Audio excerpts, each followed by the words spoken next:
ठरलं तर मग या मालिकेच्या येणाऱ्या भागामध्ये आता मात्र चैतन्याला एक वेगळ्याच गोष्टीचा सामना करावा लागणार आहे. ते म्हणजे दारूच्या नशेत सगळ्या कारस्थानांचा महिपतीने केलेल्या उलगड्याचा चैतन्याला भयानक खुलासा होणार आहे आणि चैतन्य आपण फसल्यामुळे हादरणार आहे. इकडे आता ज्या वेळेला महिपती, नागराज आणि आता साक्षी हे तिघ जणांची मैफिल बसलेली असते, महिपती नागराज पिऊन एकदम टुल्ल झालेले असतात. कारण ते आपल्या विजयाची विक्ट्री सेलिब्रेट करत असतात.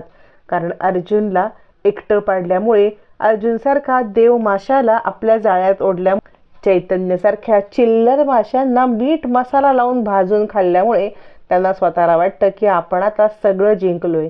पण नियती ही खूप विचित्र असते. नियती कधी कोणाला खाली आपटेल आणि कधी कोणाला डोक्यावरती चढवेल याचा नेम नसतो. त्याचीच प्रचिती आता मात्र इकडे महिपती आणि साक्षीला येणार असते. महिपती साक्षी यांच्या तोंडून एक नाही तर 3 भयानक खुलासे ऐकून चैतन्य हादरणार आहे. आता हे 3 खुलासे काय आहेत, चैतन्यासमोर हे खुलासे कसे येणार, अर्जुनला एकटं पाडण्यासाठी काय नक्की घडले, हे आपण या व्हिडिओमध्ये पाहू. या व्हिडिओ शेवटपर्यंत नक्की पहा. आता ज्या वेळेला अर्जुनला समजतं की प्रतापला घरी आणण्यात आलेला आहे, मग मात्र अर्जुन घरी येतो. पण घरी आल्यावरती त्याला समजलेलं दृश्य हे खूप भयानक असतं. कारण समोर महिपती हा आपल्याच डायनिंग टेबलवरती बसत मारे गप्पा मारत छानपैकी जेवत आहे. साक्षी बसलेली आहे. मग मात्र आता इकडे अर्जुनचा तोल जातो.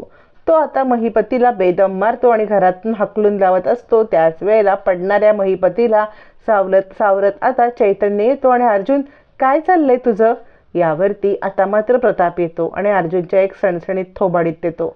मुलगा म्हणून घेण्याची मला तुला लाज वाटते, लाज. कारण ना, मला ज्या माणसाने सोडवलं, ज्या माणसाने जामीन दिला, ज्या माणसाने मला तारलं, त्या माणसाला तू मारतोयस. अर्जुन, हल्ली तुझं वागणं खूप विक्षिप्त झालंय.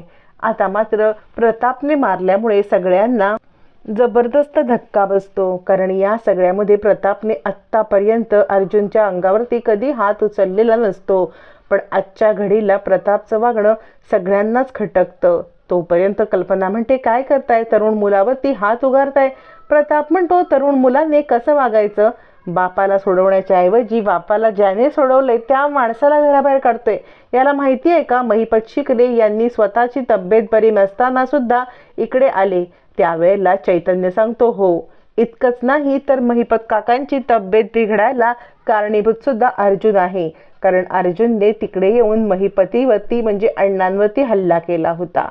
हे ऐकल्यावरती आता मात्र प्रताप अधिकच चिडतो आणि तो म्हणतो, अर्जुन, आता माझे पेशन्स संपलेले आहेत. आता माझे पेशन्स संपलेत. आता प्रतापला हतबल बघून मग तिकडून रविराज सगळेच जण निघतात. निघताना नागराज म्हणतो, प्रताप सावर बरं का, स्वतःला जास्त त्रास करून घेऊ नकोस, या सगळ्यातून तू बाहेर ये. प्रताप मटकन खाली बसतो. सगळे गेल्यावरती मात्र आता अश्विन आणि सगळे प्रतापच्या बाजूला येतात. काय झालं बाबा, काय झालं म्हणून आता प्रतापला सावरतात.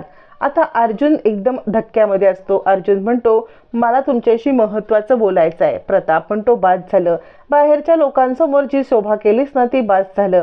मला माहिती आहे ना हे तू कुणामुळे करतोयस, ती तुझी बायको या सगळ्याला कारणीभूत आहे. म्हणजे त्या महिपत शिकरेवरती आरोप आहे हिने केलेला की मधुभाऊंना जेलमध्ये अडकवण्यासाठी तो कारणीभूत आहे. साक्षीने खून केलाय, ती केस वेगळी ठेव आणि बाकीच्या केस सरमिसळ करू नकोस. आजच मला समजलं की तू चैतन्यासोबत पण भांडण केलंस का, तर तो साक्षीची मैत्री आहे म्हणून. तू तुझ्या बायकोसाठी सगळ्यांशी वाईट घेतोयस, बायकोसाठी सगळ्यांना तोडतोयस, कळतंय का तुला. हे बघ अर्जुन, तुझं अति झालंय. आता तुझ्या बायकोमुळे जर अजून कोणतं माझ्यावरती संकट ओढवलं ना तर मी हे सहन करणार नाही. आजपासून तुझ्या बायकोशी कुणीही बोलणार नाही. तुझ्या बायकोबरोबर जो कोणी संबंध ठेवेल त्याच्याशी मला बोलायचं नाही, असं म्हणत प्रतापने खूप मोठी अनाउन्समेंट केलेली असते आणि सायलीला सगळ्यांनी एकटं पाडलेलं असतं. मग पूर्णाजी, अस्मिता ह्या दोघी तर ऑलरेडी सायलीच्या विरोधात असतात. पण कल्पना आणि विमलला पण वॉर्निंग दिली जाते, जर तुम्हाला सायलीची साथ द्यायची असेल तर या घराशी संबंध संपला. आता मात्र इकडे कल्पनाचा नाईलाज होतो. पण या सगळ्यांच्या उपर जाऊन अर्जुन सांगतो, नाही, बाकी कोणीही तुमच्या विरोधात झालं ना तरी मिसेस मी तुमची साथ सोडणार नाही. सायली सांगते, सर साथ तर सोडायची नाही, पण या लोकांनी आपल्याच घरात फूट पाडले, यांना आपण सोडायचं नाही. काहीही झालं तरी यांच्या आता सगळं सत्य समोर आणलं पाहिजे. यांनीच हे सगळं केलंय हे मला खात्रीने माहिती आहे. अर्जुन म्हणतो, माझा तुमच्यावरती विश्वास आहे. त्यानंतर इकडे चैतन्य अर्जुनला भेटायला येतो. तो अर्जुनला समजावायला येतो, अर्जुन तू न वेड्यासारखा वागतोयस. हे बघ, एक मित्र म्हणून नाही तर एक माणूस म्हणून कधीतरी आपल्यामध्ये मैत्री होती, म्हणून तू माझं म्हणणं ऐक. या सगळ्यामध्ये तू न स्वतःच्या डोक्यामधून पहिलं सगळं काढून टाक आणि तू नॉर्मलपणे वाग. आत्ताच्या गोष्टीला मी तुला खरं सांगतोय की ज्या वेळेला प्रताप काकांच्या अटकेचं समजलं तेव्हा अण्णांना इतकं वाईट वाटलं, म्हणून सांगू त्यांनी त्यांना सोडवण्यासाठी स्वतःच्या जीवाचं रान केलं. आणि तू त्यांच्याशी असं वागतोस, तू खरंच असा नव्हतास, तू खूप बदललायस. मला वाटते तू मनाचा एक ग्रह करून घेतलेला आहेस.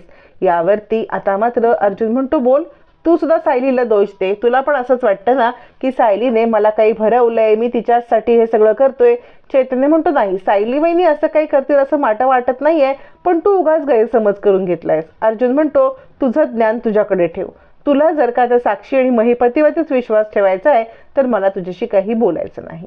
आता मात्र अर्जुन चैतन्याचं काही ऐकून घ्यायला तयार नसतो. चैतन्य त्याला समजवण्याचा प्लॅन अखेर सोडून देतो आणि घरी यायला निघतो. ज्या वेळेला चैतन्य घरी यायला निघतो तेव्हा मात्र घरी घडलेला घटना खूप महत्त्वाची ठरणार असते. इकडे आता अण्णा खूप चिडलेले असतात. अण्णा चिडलेले असतात कारण त्याचा अर्जुनने सगळ्यांच्या समोर अपमान केलेला असतो. अर्जुनने सगळ्यांच्या समोर त्याला ढकललेलं असतं.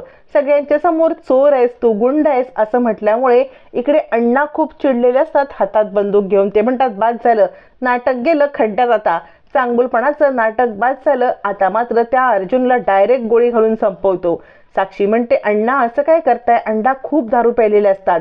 सोबत त्याच्या नागराज पण असतो. नागराज आणि अण्णाने दारू पिऊन त्याच विषयावरती खूप तमाशा घालत असतात. साक्षी त्याला थांबवत असते. असं काय करताय तुम्ही अण्णा? आत्ता जर का तुम्ही हे सगळं उलटवलं तर आपला डाव आत्तापर्यंतचा फुकट जाईल. त्यामुळे अण्णा शांत बसा, असं काही करू नका. अण्णा कुठले ऐकायला? अण्णा म्हणतात, बाद झालं, एक काम धड होत नाही. 21 वर्षापूर्वी त्या नागराजने सुपारी दिली किल्लेदारच्या परिवाराला संपवायला, ते काम संपलं नाही. ती मुलगी जिवंत, ती प्रतिमा पण कुठेतरी जिवंत असण्याची शक्यता, तो जिवंत, ती सुपारी फुकट गेली. दुसरं म्हणजे हे तू त्या नको त्या केसमध्ये अडकलीस, तू खून केलास आणि त्यात अडकलीस. तिसरं म्हणजे आत्ता ह्या प्रतापला अडकवलं तरी अजून माझा अपमान करतोय. एका पाठोपाठ एक आता नागराज आणि महिपती यांच्या तोंडून सत्य बाहेर पडतं आणि चैतन्य आता मात्र दारूच्या नशेत साक्षी महिपतीने नागराजने धिंगाणा घातलेला असतो. चैतन्यासमोर सगळं सत्य आलेलं असतं. एकाच वेळेला 3 सत्यामुळे चैतन्य हादरतो. आता मात्र चैतन्याला आपण किती मूर्ख आहोत, आपण या सगळ्यांचा प्यादा बनलो, अर्जुनसारखा मित्र गमावला, या सगळ्याचा पश्चाताप होतो आणि चैतन्य मुळापासून हादरतो. आता चैतन्य या सगळ्यांच्या विरोधात जाऊन कशी अर्जुनची मदत करणार, कशा पद्धतीने अर्जुनची माफी मागणार आणि गोष्टी कशा सुरळीत होणार पाहणं रंजक ठरणार.